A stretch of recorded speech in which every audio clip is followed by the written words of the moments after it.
este Ecuador majón. Yo soy un indio. ¡Viva la patria!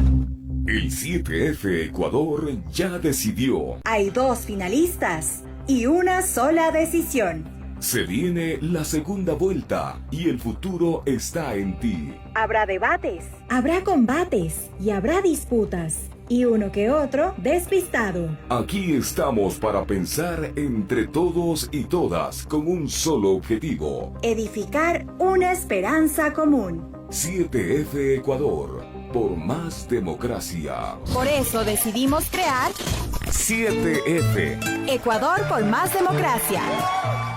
Pichincha Universal. El otro relato.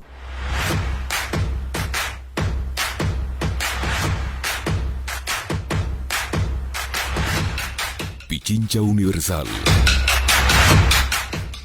Muy buenos días, hola, ¿cómo están queridos amigos, queridos oyentes? Una mañana más para disfrutar, para discutir, para debatir, para discernir, generar disensos y también consensos, ¿por qué no?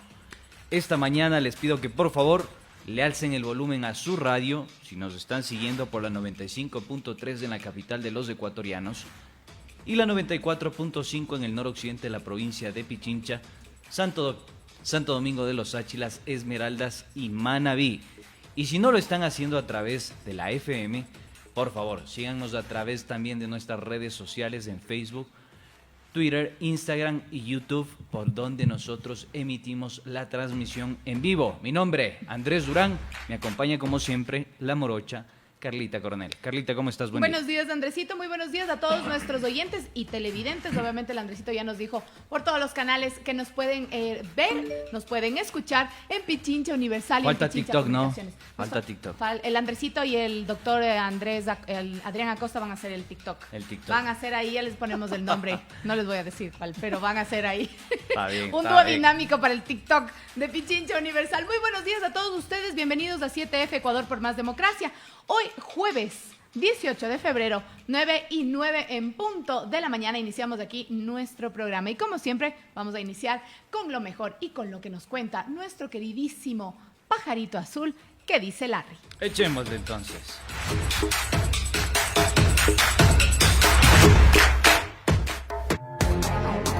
¿Qué dice Larry?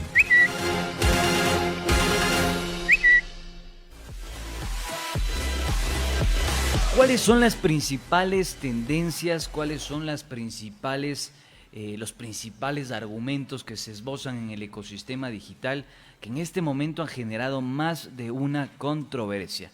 Yo le tengo novedades, Carlitas, querida audiencia, que son importantes, pero me gustaría que vayamos desmenuzando en el orden que seleccionamos, en el orden que acordamos, para que usted, querido oyente, querida audiencia, queridos amigos que nos sintonizan a través de las diferentes plataformas, puedan tomar en consideración esta información que les traemos de primerísima mano. Vamos con lo más caliente que ha dejado a más de uno consternado y con incertidumbre. Me dicen que tengo muy abierta la camisa, me voy a abotonar para que no exista ningún tipo de problema. Por favor, no muestre, Sí, por no favor, muestre por más favor, de lo debido. Por favor, Andresito, la esposa por favor. se molesta. Ahí estamos, perfecto.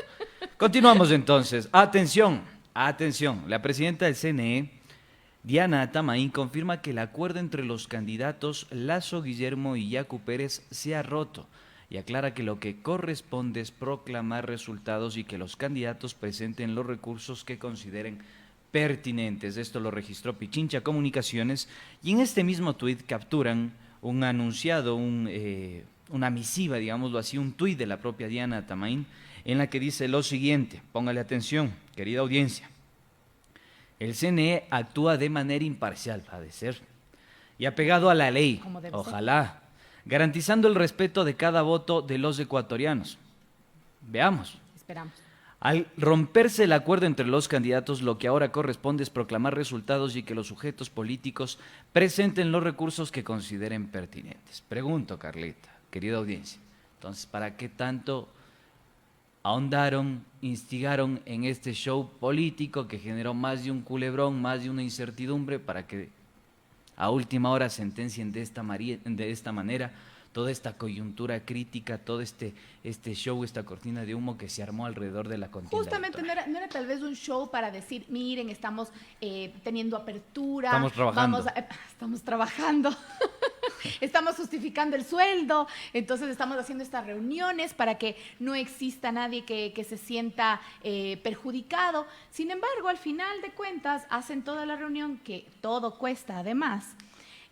Hacen todo este show, como dice justamente Andrés. A veces podríamos pensar que hasta cortinas de humo para mantenernos en vigilia justamente de este tema del CNE y olvidarnos de otros temas que son sumamente importantes, que ya los vamos a tratar más adelante, pero nos tienen ahí como en ascuas, como diríamos. Nos tienen en ascuas. Pasa una cosa, pasa otra cosa, pasa algo sucede, se reúnen, después dicen que no pasa nada. Es merengue. Es merengue, no es merengue. Dicen a la final que el señor Yacu Pérez estaba convocando a los movimientos indígenas para que puedan venir a defender los votos a Quito. Después a defender la democracia. A defender la democracia. Por otro lado, en cambio, vienen y dicen, no, es que el movimiento indígena no se va a prestar para eso. Estamos en un momento de crisis sanitaria, no sería bueno hacerlo. El señor Guillermo Lasso que le dice que sean amiguis, el señor Pérez que no, que ya mejor no. Oye, entonces, y plagiando incluso este repertorio terrible, que se orquestó en el año 2017, recordemos, estaba revisando por ahí alguna información, y recordemos que en 2017 Guillermo Lasso tuvo prácticamente la misma posición que Yacu Pérez en su respectivo momento. Incluso hubo un ex candidato que dijo que si no se respetan los resultados y no se respeta la voluntad popular y se genera el fraude electoral, van a incendiar la capital ecuatoriana. Recordemos de esas gruesas palabras. Cuidado. Recordemos también la incidencia que tuvo el alcalde Rodas, ¿no? Con estas volquetas de la empresa metropolitana de, me parece que fue de alcantarillado o agua potable, no recuerdo. La EMAP, exacto. Ahí tenemos. Bien, gracias por la corrección, Carlita. Que puso sobre la Plaza Argentina, en la avenida 6 de diciembre y Chiris, escombros para instigar también estas protestas sociales en el año 2017. Recordemos que prácticamente lo que hace Yacu Pérez en su respectivo momento es plagiar esta iniciativa que tuvo Guillermo Lasso en 2017, y resulta paradójico que esa persona que en 2017 dijo que le habían hecho fraude, ahora pide el respeto a la democracia, a la institucionalidad y a cuidar los votos que se ha ganado para que esté en la segunda vuelta electoral. Las paradojas que nos da este país, que insisto, creo que el Ecuador en estos últimos años se ha convertido en la sumatoria de parroquias. No hay una visión de nación, así es. No hay una visión de país, y eso es bastante complicado. Y eso realmente, Andresito, yo veía entre tantos tweets, las noticias y lo que sucede coyunturalmente en esta carrera presidencial, en este tire y afloja de quién está y quién no está en la segunda vuelta electoral. Y yo decía, ¿dónde está entre estos candidatos realmente la vocación de servir? Siento que es un poco de egocentrismo, espero estar equivocada realmente, y que no sea solamente su ego el que los está llamando a querer ser presidente de la República, sino realmente que estén luchando porque quieren servir a la patria. Entonces recuerden que a veces la carrera no solamente se gana cuando se llega a la meta, la carrera se gana haciendo el camino y haciendo la carrera. Entonces yo sí creo que deberíamos recordar... ¿Te vas a mandar esa canción célebre de Lenny Moreno en la contienda electoral de 2017? No creo, ni siquiera me sé. Se hace camino al andar. Pero eso es de otro cantautor, así que es de otro cantautor. Pero sí, por ejemplo, recordar pero formó las palabras, parte de la identidad de la campaña. Recordar las palabras de Pepe Mujica. Si usted se quiere hacer millonario, que no está mal, quiere ser millonario, haga cualquier otra cosa, menos servicio público, menos política. Así que por ahí dejemos los egos de un lado y veamos lo que realmente el pueblo ecuatoriano ha decidido. Esperemos los resultados oficiales. En esa misma lid, y conversando y charlando y informándoles, por supuesto, sobre la contienda y la coyuntura electoral, tenemos otro tuit del señor Isidro Romero. Sí, este candidato que decía que después de ganar las elecciones iba a pegar una borrachera y al día siguiente ya iba a empezar a trabajar. Bueno, el señor Romero nos dice lo siguiente: señores de CNE, el día de mañana, a través del partido Avanza, de Ecuador, presentaremos una solicitud formal para que nos incluyan en el reconteo de votos solicitados por los candidatos Guillermo Lasso y Yacu Pérez. Y se etiqueta a la serie de autoridades del Consejo Nacional Electoral. Yo quiero decir algo, Carlita, permítame por favor. Me parece a mí que esto del Consejo Nacional Electoral, más allá de lo que ya ha dicho y ha oficializado, que evidentemente se va a dar paso a los resultados oficiales y después los candidatos podrán impugnar, según lo que dijo el día de ayer Diana Tamain, todavía no está cerrado.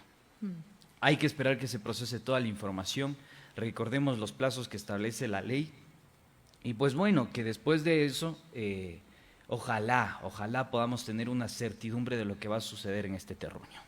Así es, mi estimado Andrés, pero escuchemos lo que dijo entonces en su tuit oficial el señor Isidro Romero Carbo, porque al parecer también se sube a la camioneta de la segunda vuelta electoral. Tenemos un videíto. Según lo que él lo dice. Échale entonces, Veamos. Cris. Después de una semana de elecciones, me dirijo a ustedes ecuatorianos con la franqueza, la tranquilidad que me caracteriza, porque la verdad me consideré que era triunfador en las elecciones y los resultados no se han dado.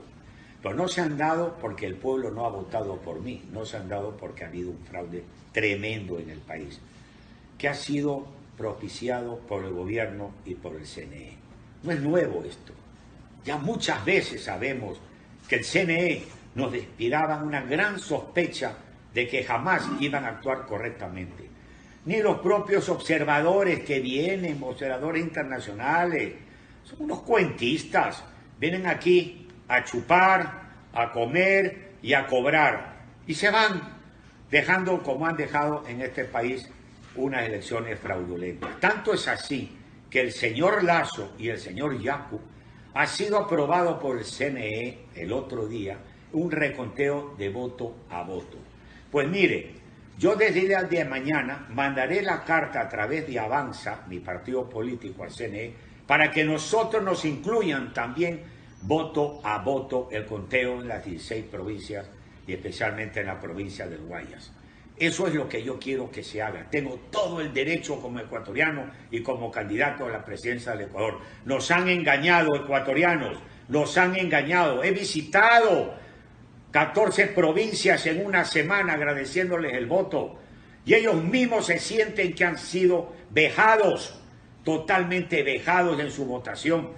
Isidro Romero tuvo el 15.95% y yo iba a la segunda vuelta y nunca me subieron de 1.80. Señor Herbas, los votos míos fueron a usted. Eso no significa que usted es culpable de esto. Usted no tiene nada que hacer. Usted puede ser un gran caballero, porque encima no me va a devolver los votos. Pero quien se los puso, ellos son los que tenemos que descubrir quién puso mis votos a usted, señor Herbas.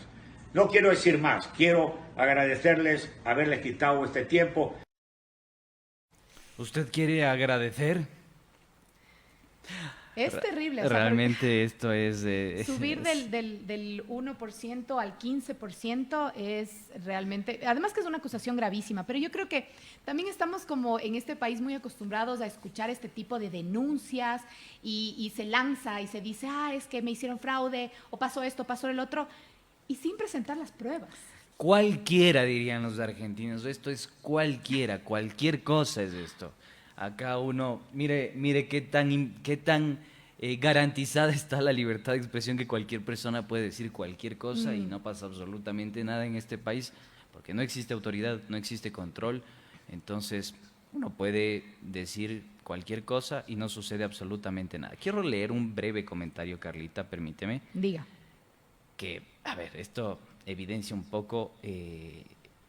el despropósito de algunos candidatos al momento de anunciar fraude y también estas paparruchas que se mandan siempre que intentan llamar la atención.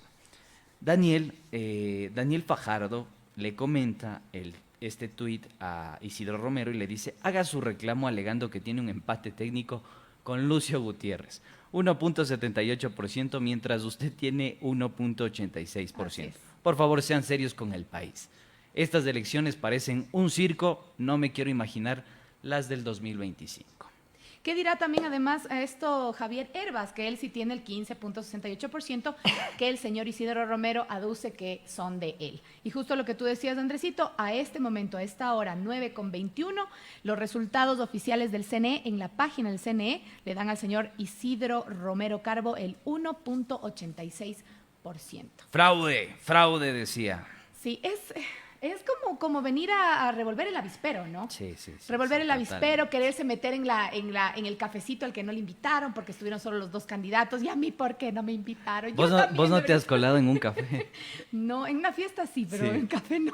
¿Y qué has pedido en la fiesta? En la fiesta, solo fiesta, o sea, no de cerveza, no. No, sí, pues ya en la fiesta ya es otra cosa, pero ya colarte en un cafecito de a dos. Y no has hecho la vaca para que... Claro, sí, hay que además que ser... Hay que ser paracaidista, pero bien puesto. Estos, en cambio, son paracaidistas y no se hacen cargo de absolutamente quererse nada. Meter en un cafecito de a dos. No, pues ahí sí ya es uno el colmo. Ya. Una fiesta es otra cosa, pero meterse en un café de a dos, ahí sí ya es otro nivel. Y además sin pruebas. Decirlo así, lanzarlo... a veces uno piensa que porque tiene una red social o porque es una persona conocida puede decir cualquier cosa en redes, así que hay que tener un poquito de... Oye, el Esteban Bustamante me dice que la Carla de Ley se debe haber colado, sí tiene cara de colada. qué horror, pero poniendo vaca, eso sí, siempre poniendo vaca. Hará caso a estos tips que le acabo de dar el señor Isidro Romero para que en este país de alguna forma busquemos pagar impuesto a decir cualquier cosa, porque, oiga... Deberíamos tener un chanchito, ¿no? Sí. Cada que salen Yo creo que esto cosas, va a recaudar más que el impuesto a la salida de divisas. Le juro, le porque prometo. Hay una manera de decir cualquier cosa sin sustento, sin ser rigurosos, sin contextualizar, sin evidencia. Para mí sigue igual esta carrera de egos. O sea, sí. Yo no perdí. Me hicieron fraude. O sea, por mí no es que no han votado. Bueno. A mí me robaron. Entonces...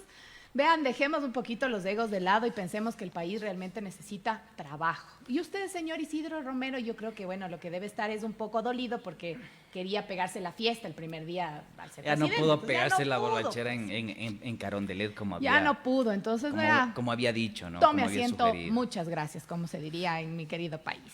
Bueno, vamos con otro tuit, mi querido seguimos Andresito. entonces en ¿qué nos dice Larry? Las coyunturas dentro de las redes sociales. Y tenemos un tuit que, bueno, esto ya cambia un poquito más del humor, ¿no? Primero estamos riéndonos, esto ya definitivamente nos cambia el humor. Totalmente. Porque anclado de esto tenemos una información nueva que queremos compartir, que le exhorto al doctor Acosta para que lo trabajemos, lo charlemos, lo profundicemos en Los Periodistas del día lunes. Pero bueno, Lenín Moreno, el presidente de la República, si realmente podemos decir que existe un presidente hoy por hoy, nos dice lo siguiente: Ecuador recibió hoy 16.380 dosis de vacunas Pfizer. Se aplicará la segunda dosis a 4.266 personas para completar el 100% del primer grupo del plan piloto. Además, 12.114 personas en 15 provincias recibirán la primera dosis. Vea aquí el proceso de vacunación. Yo no le voy a dar clic al link y espero que ustedes tampoco, porque es muy difícil creer las mentiras, y ya les voy a decir por qué, pero las mentiras del gobierno nacional. ¿Qué opina usted, Morocha? A ver, primero yo creo que no hay que ser muy genios para darnos cuenta de que cuando llegaron las primeras 8,000, eran unos como contenedorcitos, ¿no? ¿Se ha visto los contenedores de los helados?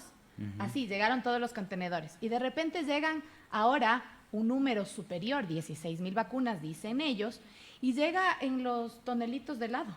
Sí. Entonces, ¿dónde entran las 8,000 y dónde entran las 16,000? O sea, realmente no queremos que nos hagan pensar que llegaron más vacunas. Realmente hay algo ahí bastante turbio, no sé si decirlo así, pero hay una preocupación, estimado Andrés, y una envidia sana, creo yo, con otros países. Sí. Al ver la importancia que otros países, que otros gobiernos le están dando a este tema, al tema de adquirir las vacunas, que sea mucho más allá de temas de intereses, de temas políticos, que existe la voluntad política, porque yo creo que todo es voluntad política, Andrés. Sí. Simplemente de hacer el acercamiento. Y aquí es cuando yo me detenía a pensar y decía, ya no es tan descabellado en este punto pensar que un candidato a la presidencia de la República haya hecho acercamientos previos para adquirir mayores vacunas, para adquirir más vacunas en otros países. Y ya se deje el camino hecho para quien realmente sea el presidente de la República y pueda hacer breve, pues ya la adquisición de las vacunas. O sea, no podemos seguirnos contagiando y seguir esperando a que del cielo nos caigan las vacunas. Realmente es indignante, yo estoy indignada.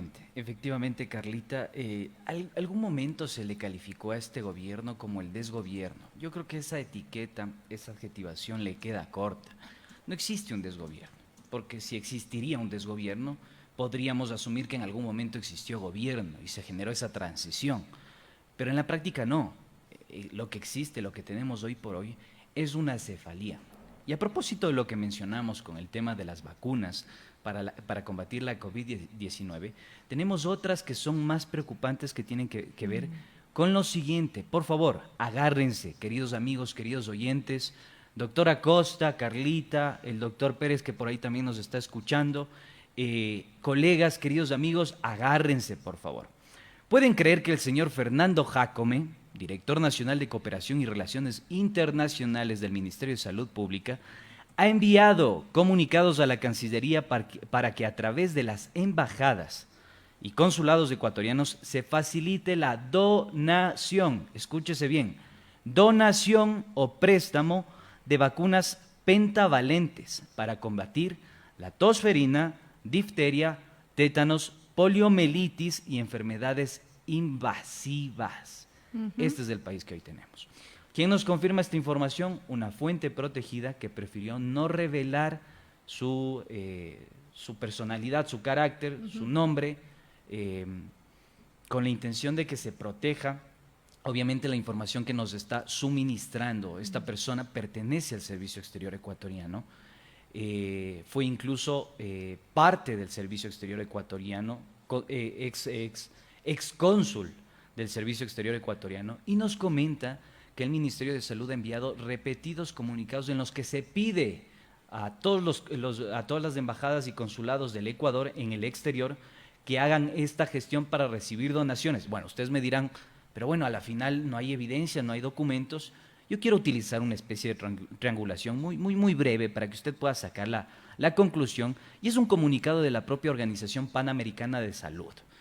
Este comunicado de la Organización Panamericana de Salud entregó material educativo sobre enfermedades no transmisibles al Ministerio de Salud Pública.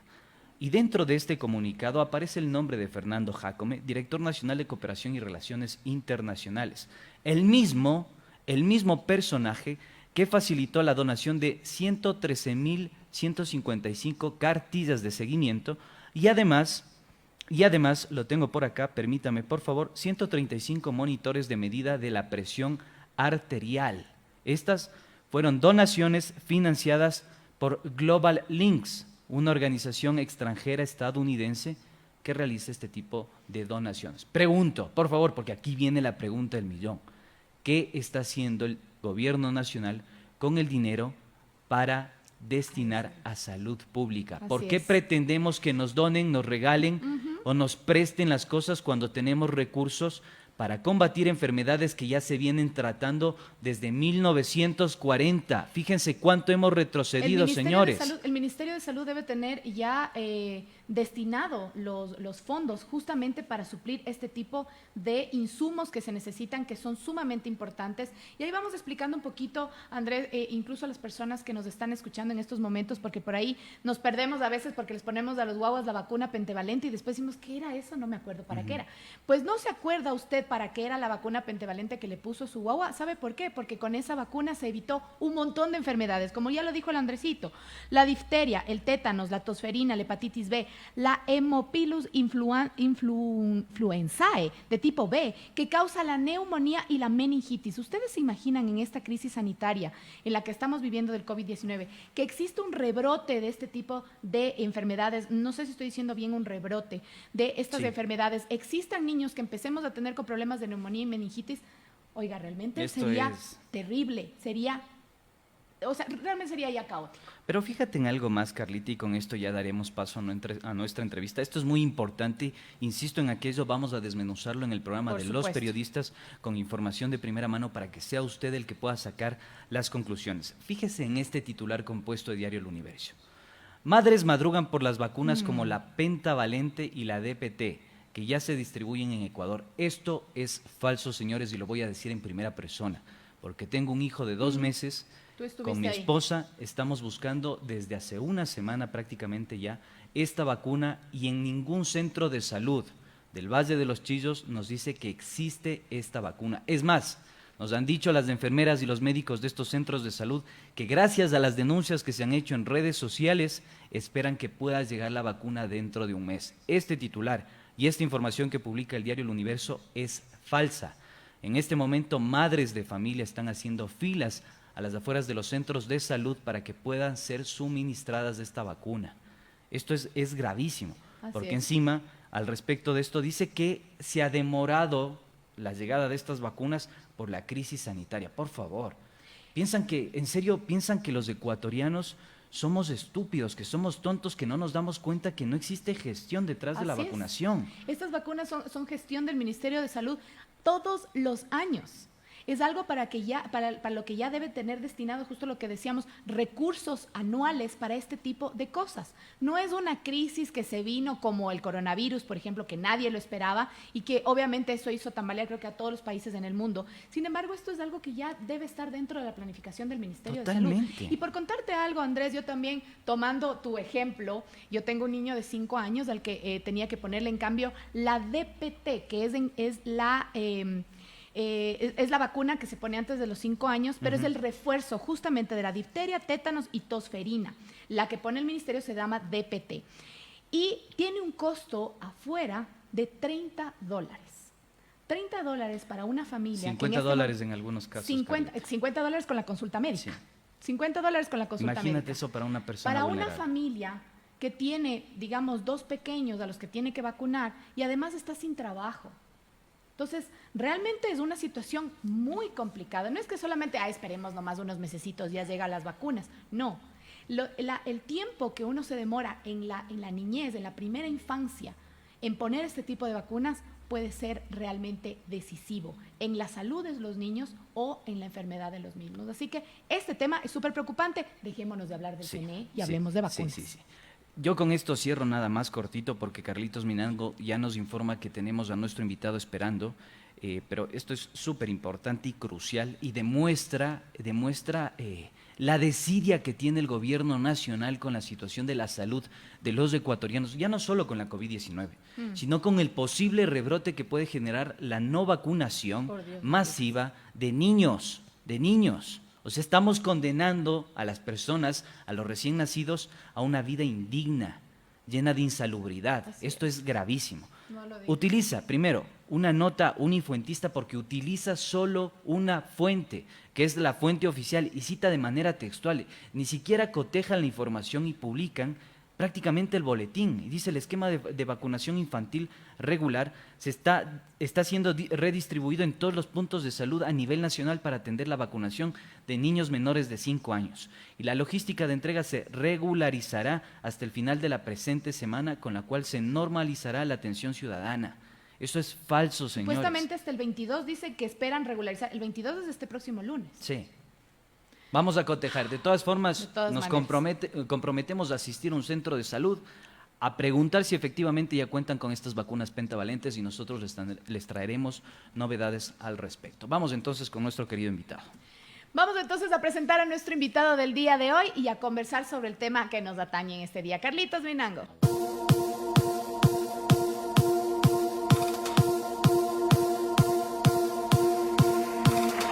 Volvemos entonces acá a Estudios Tu Casa, solo tuya y nada más que tuya, siempre insistimos en aquello. Pichincho Universal, sintonízanos por la 95.3 en la capital de los ecuatorianos y la 94.5 en el noroccidente. Sin más preámbulos, ya contamos con la presencia de Javier Flores. Él es analista político y nos va a ayudar a entender, a desmenuzar qué mismo es que ha pasado en la provincia del Guayas y cómo entender algo que presuntamente, digo presuntamente, insisto en ello, ya se puede convertir en el segundo bastión del voto correísta. Javier, ¿cómo estás? Buen día.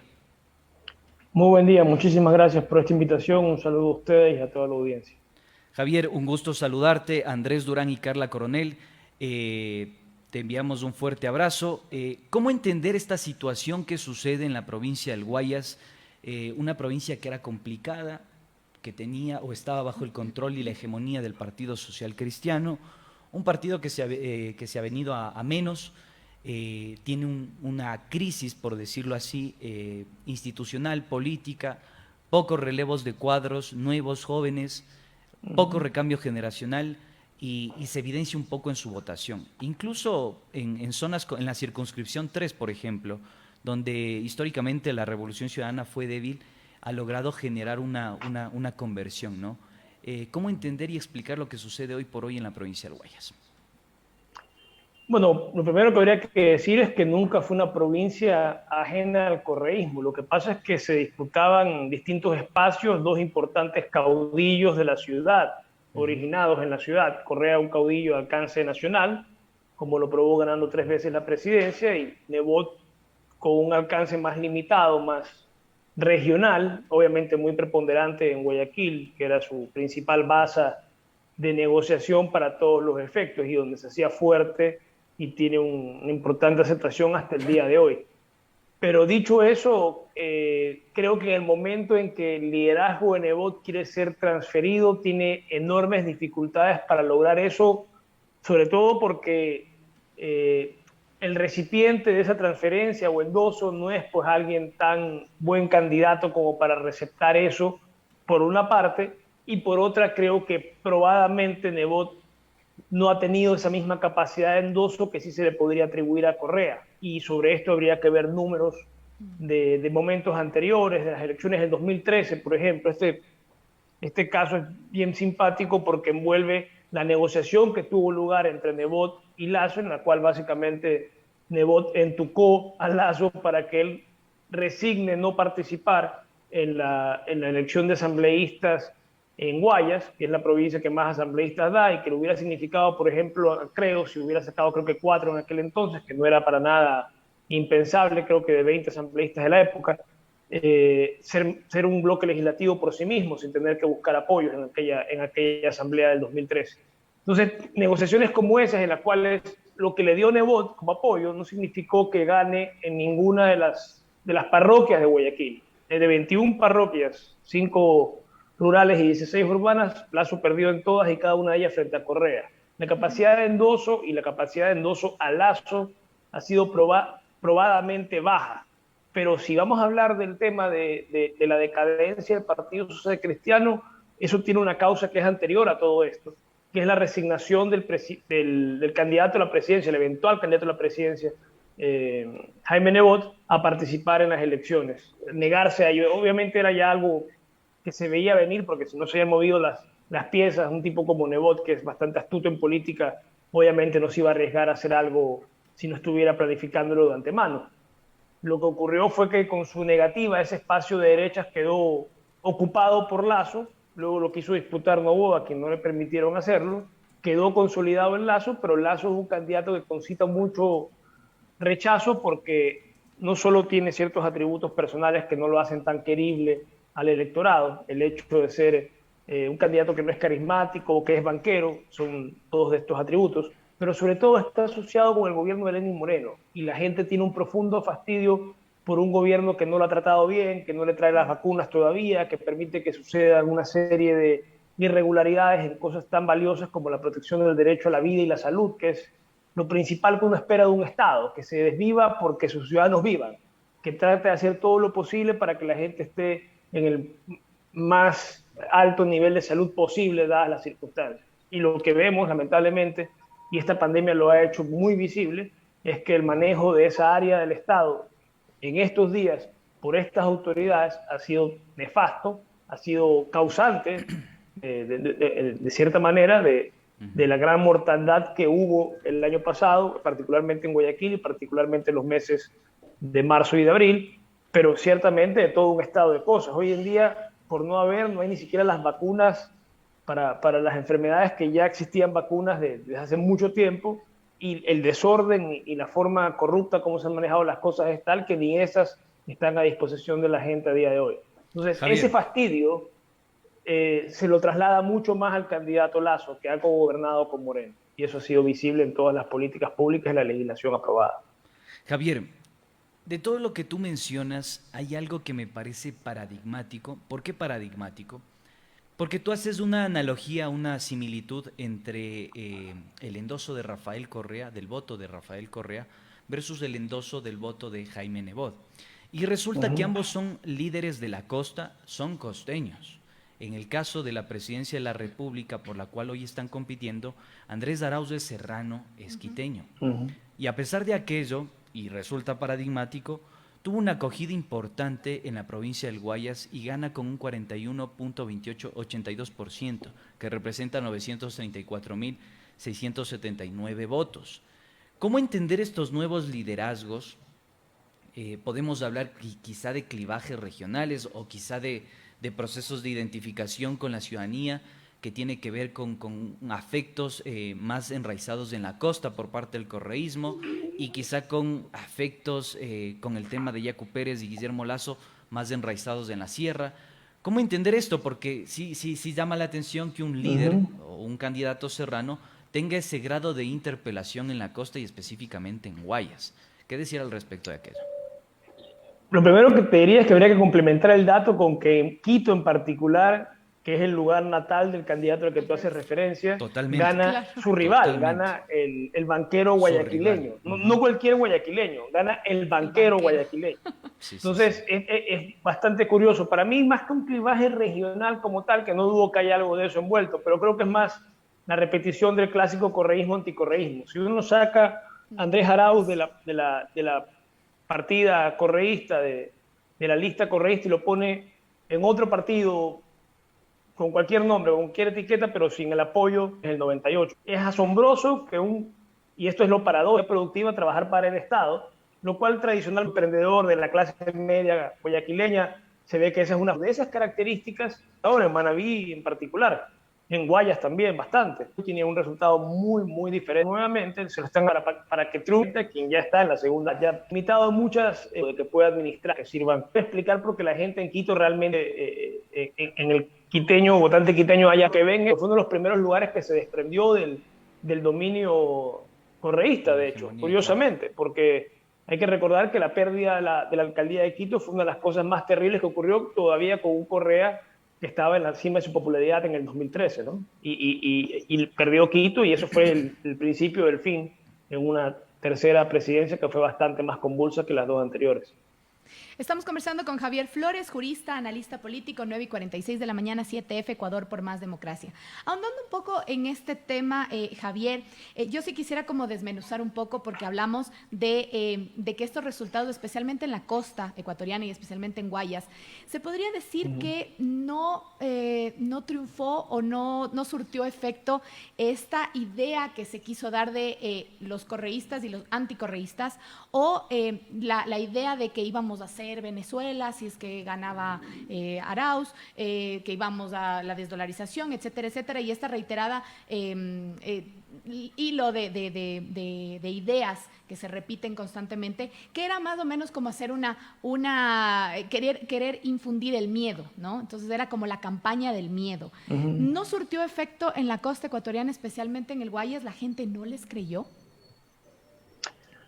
No creo que haya creído. Creo que la gente vota por otro tipo de estímulos. Yo creo que, por ejemplo, para mí era muy importante el hecho de que la gente pudiera hacer un contraste, que es algo que todo el mundo puede hacer. Si vive lo suficiente, tiene memoria y cierta capacidad crítica, un mínimo de capacidad crítica, dice, oye, yo con esta persona estaba mejor que con esta otra. Lo puede ser en una relación personal, de trabajo, y ¿por qué no? Política. Dice, bueno, yo creí que este tipo podía hacer algo bueno, no lo hizo y mejor lo hacía el otro, que además lo han perseguido. Y esa aura de persecución creo que también es muy valiosa para el correísmo. Creo que pesa mucho más que el eventual miedo que le puedan infundir para otras cosas que de hecho ya deberían darse cuenta que son trucos muy viejos, ya no funcionan, digamos. Ya esos trucos tienen caducidades, ¿no? Y son como mismas mañas. Hay gente que se las cree, pero es invariablemente la misma, creo. no creo que persuadan más allá de cierto núcleo duro que quiere creer ese tipo de cosas, pues le parece natural que sea así y no lo duda, aunque no tenga ninguna evidencia, pero no lo va a dudar jamás. Pero no creo que persuadan mucho por fuera de eso. Esto último del ELN con el video que pasaron y todo, se nota mucho que es bastante armado y de manera poco inteligente, muy torpe. Y claro, en ese sentido creo que hasta el propio candidato Lasso se desmarcó de eso a sabiendas de que no era una ruta que iba a salir bien, digamos, que iba a demostrarse mucho sus costuras si llegaba a explorarse ese escenario, aunque no podría descartar nada más adelante porque la desesperación provoca muchas cosas. Pero lo que siento es que en Guayaquil existe, en Guayaquil y en la costa, lo que creo que existe es una idea, un fastidio profundo por lo que está pasando y un recuerdo de que en otro momento hubo un mejor escenario. Yo creo que la gente no es tonta y logra comparar, se da cuenta. Luego podrá no tener otros elementos de juicio que otra gente dirá que hacen falta para completar la ecuación. De acuerdo, no todo el mundo piensa como los entendidos de la política. Pero cómo piensa el votante promedio es, yo en otro momento estuve mejor y esta persona representa esa opción y eso me parece que hace para una base muy dura. ¿Cómo crecer ese techo? Es la gran pregunta que se deben plantear ahora en la tienda correísta. ¿Cómo salir de ese 32, 35% que podría ser el techo del correísmo duro? ¿Cómo ir para otro lado? La verdad, yo creo que haciendo visible al candidato, pero la verdad es que lo están haciendo sus enemigos nuevamente. Es increíble, lo han hecho todo para resucitar al correísmo. Cuando estuvieron mal, el correísmo estuvo en las malas, sus enemigos hicieron barbaridades con el sistema de justicia, con el Consejo Transitorio, en la esfera electoral, en la asamblea, se impusieron de formas absurdas y violatorias de derechos. Realmente ha sido un escenario de terror que algunos lo han bienvenido porque aparentemente favorece sus intereses de grupo. Pero realmente ha sido un manejo muy abusivo, muy dañino de los derechos de las personas, violatorio de los derechos, del Estado de Derecho como tal, lo que pasó con el Consejo Transitorio, una dictadura en toda la regla, sin sujetarse a ninguna norma, sino las que ellos mismos emanaban. O sea, es decir, hemos vivido un escenario en el que se han hecho muchos abusos en contra de los que quisieron desaparecer o eliminar del panorama político, pero a la larga han terminado fortaleciéndolos. Y la mayor cachetada que les pueden dar es que Arauz haya quedado primero en la primera vuelta. Y lo peor que pueden hacer es pelearse entre los dos, porque terminan restándose votos. Justamente es lo que te iba a preguntar, Javier. Justo en este escenario que estamos teniendo en estos momentos de la segunda vuelta, de quién está peleando por ir a la segunda vuelta, a la final tal vez les puede jugar chueco, les puede jugar al revés a los dos candidatos que están peleando por la segunda vuelta, que sería Guillermo Lasso y Yacu Pérez, y les estaría jugando en contra de ellos mismos y tal vez favoreciendo a Andrés Arauz. Sí, eso está ocurriendo, sí, ante nuestros ojos. Eso es lo que está ocurriendo. Yo creo que tuvieron una oportunidad muy valiosa para demostrar algo distinto, para hacer un acuerdo programático, no simplemente un acuerdo coyuntural, porque esa fue la naturaleza, por ejemplo, el acuerdo con el PSC. El acuerdo con el PSC de Nebot Lasso era básicamente de apoyo hasta que te elijan. Ya después nos peleamos de nuevo. Y un acuerdo de esa naturaleza podía también servir aquí, pero creo que lo interesante habría sido que hayan dado una muestra de madurez y que decían que uno de los dos pase, quien quiera que sea, pero que vaya con el apoyo del otro y con un programa conjunto. Lógicamente eso era fantasía pura, porque hay muchos intereses contrapuestos, y si algo demostró ayer Yacu Pérez, es que siente un desprecio por el otro candidato, ¿no? Lo trató de delincuente y cosas que imagino que desde esa tienda no se las van a perdonar fácilmente. La política hace muy extraños compañeros de cama, sin lugar a dudas, y habrán cosas que se podrán recomponer, pero me parece que han tomado el camino de la mutua destrucción, y eso solo puede beneficiar al que está viendo la pelea desde lejos, ¿no? Mientras sus enemigos se golpean, él está hablando con el FMI, dando muestras de que tiene otras cosas en la cabeza de que preocuparse, en vez de pasar a la segunda vuelta, en la cual se están sacando los ojos los que compiten para hacerlo. Entonces, es un escenario que sin lugar a dudas favorece a Arauz, sin lugar a dudas. Javier, vamos a recapitular un poco. Tú mencionaste dos cosas que me parecen importantes y ubicando este análisis ya en una especie de perspectiva, ¿no? ¿Qué va a pasar de acá en futuro y cómo se debería reafianzar o afianzar ese voto en las elecciones en esta segunda vuelta? Tú mencionaste que Arauz carece de un carisma, evidentemente, es un técnico, digámoslo así, no es el animal político al que estábamos acostumbrados con Rafael Correa. Y también mencionaste que Quito tiene una impronta fuertemente anticorreísta. Te consulto, en esa lid, en ese sentido, ¿piensas que, primero, el candidato Arauz tiene que modificar ciertos comportamientos en su olfato político? Y segundo, ¿estás seguro de que Quito tiene una impronta anticorreísta o que carece de un liderazgo capitalino, si se quiere? Porque además de que es la capital ecuatoriana, es la capital política. Digo, acá se discute, se come, se almuerza, se desayuna, se cena política constantemente y creo que está bastante informada la capital de cómo está o cómo viene la coyuntura. ¿Qué piensas al respecto y cómo pensar en el horizonte ya de acá a futuro? Bueno, en este país yo creo que se desayuna, se almuerza y se cena decepciones políticas. Sí, totalmente. Bueno, de acuerdo. Pero bueno, hecha esa precisión. Yo creo que, a ver, Quito realmente, tirando memoria hacia atrás, yo creo que ha carecido de liderazgos sólidos en los últimos años. O sea, si por ejemplo su liderazgo vendría a ser un Rodas o Yunda, realmente no son liderazgos que trascienden las fronteras de la ciudad.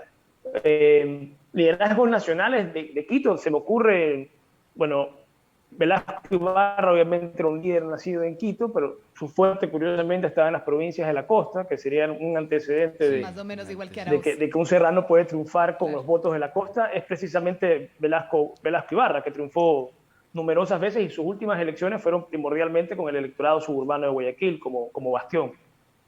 Otros líderes también nacionales, Galo Plaza o Camilo Ponce, pero nada de eso tenemos ahora en Quito. O sea, de hecho, ser líderes así, tal vez Rodrigo Borja sería el de mayor estatura en los últimos años, ya retirado de la política, pero sin lugar a dudas un líder importante. Diría que Sixto Durán Ballén, en una escala menor, no se diga Fabián Alarcón o Osvaldo Hurtado, ¿no? El hecho de que Osvaldo Hurtado haya sido presidente y luego se haya lanzado y haya obtenido el 1% de la votación en 1998 dice horrores de lo poco líder que era.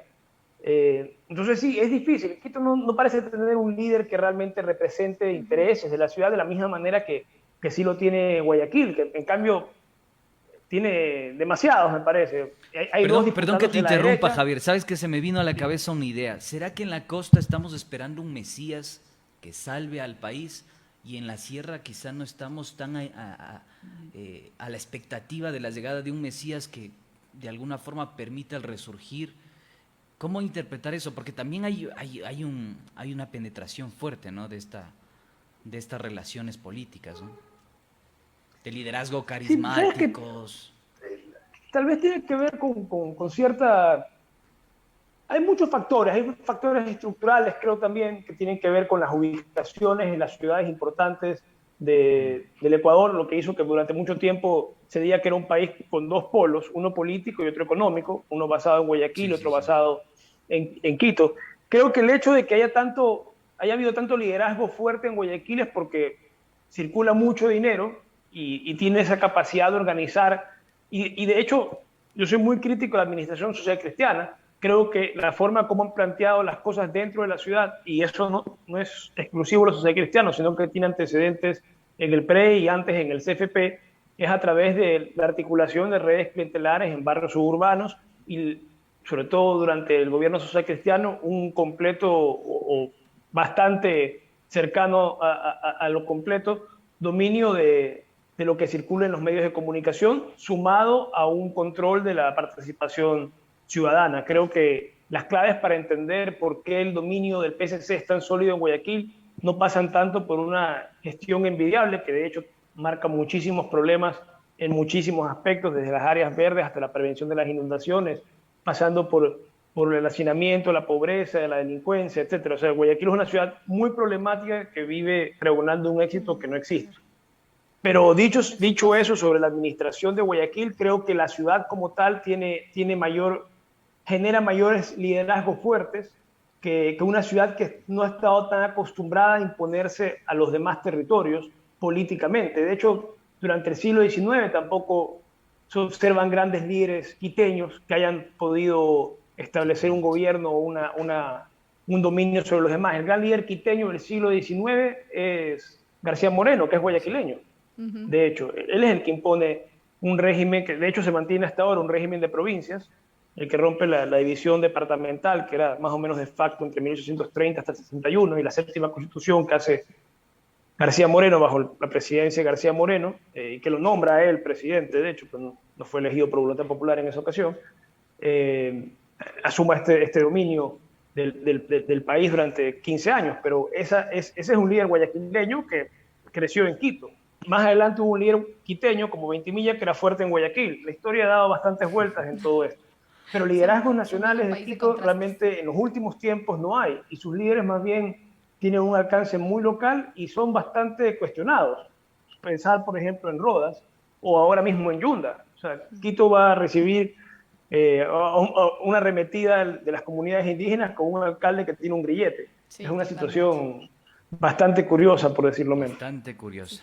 Javier, se nos acaba el tiempo, lamentablemente. Una última pregunta le podríamos hacer a Javier. Tomando en cuenta los resultados que en este momento se encuentran en la página del Consejo Nacional Electoral, y hablando ya de provincias, tomando en cuenta la densidad poblacional, ¿podríamos decir que la segunda vuelta se definiría en los resultados de Pichincha y Guayas, tomando en cuenta que en Pichincha Guillermo Lasso gana con un 25.86% y en cambio Guayas gana Andrés Arauz con un 41.82%. Hay una diferencia abismal ahí con cuánto gana el uno y con cuánto gana el otro.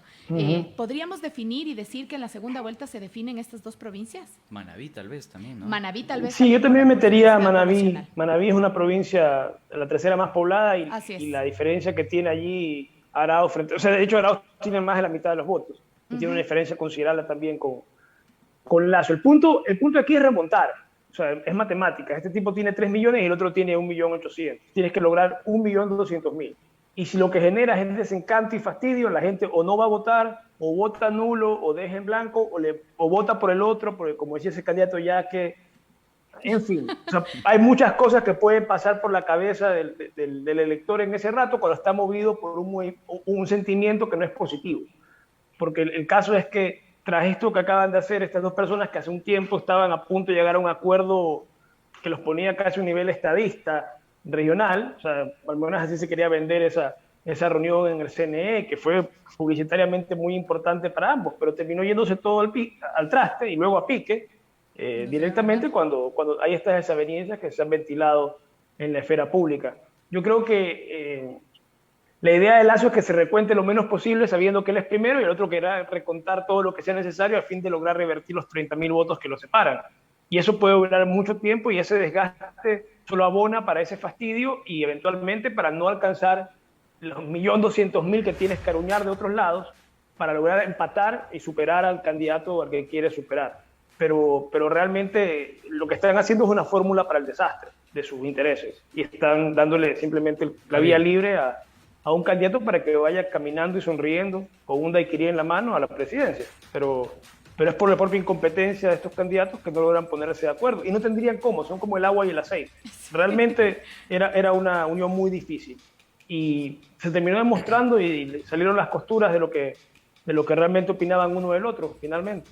Así que, Javier, bueno, se te agradece no sé en qué termine esta historia, pero va a estar muy interesante.